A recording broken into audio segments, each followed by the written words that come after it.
अस्सलाम वालेकुम नाजरीन, मैं हूं मोहम्मद अब्दुल हकीम। 7H न्यूज़ में आपका इस्तकबाल है। जहीराबाद के हदनूर गांव में जामा मस्जिद के प्रेसिडेंट रजीउद्दीन मकसूद ने मस्जिद के शटर्स को दर्जुल औकाफ करने के लिए वक्फ बोर्ड के चेयरमैन को एप्लीकेशन दिया है और रजीउद्दीन मकसूद ने अपने घर को भी वक्फ को देने का फैसला किया है। आइए देखते हैं जहीराबाद से सैयद जमीरुद्दीन की रिपोर्ट।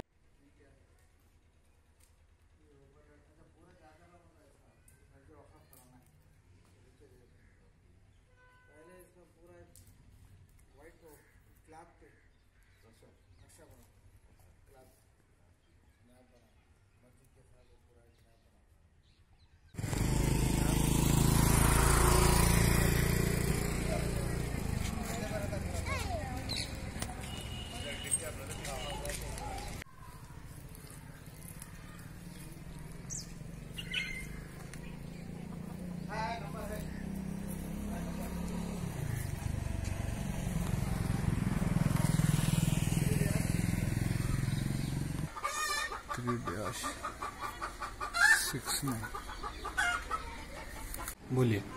मेरा नाम मीर रजीउद्दीन मकसूद, वज़ीर फखरुद्दीन अली, हदनूर, मंडल निहालकर, जिला संगारेड्डी, जामा मस्जिद हदनूर।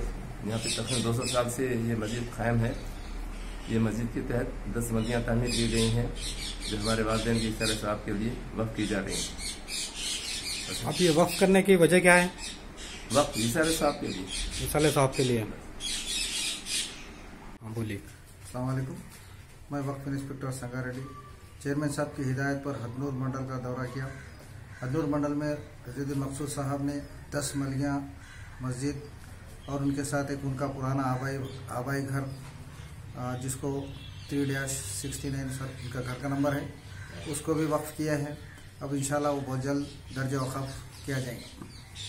मुबारक रिश्ते, रिश्ता आपका, कोशिश हमारी। मुबारक रिश्ते ने हजारों रिश्तों को अंजाम दिया है। डॉक्टर, इंजीनियर, NRI और म्यारी रिश्तों के लिए राब्ता करिए। मुबारक रिश्ते, टोली चौकी, गहना ब्राइडल स्टोर के ऊपर। फोन 8121 खबर है शहर की, खबर है गाँव की, खबर है सारी दुनिया की। 7H न्यूज़ पसंद आए तो लाइक कीजिए, शेयर कीजिए और सब्सक्राइब करना ना भूले। 7H news.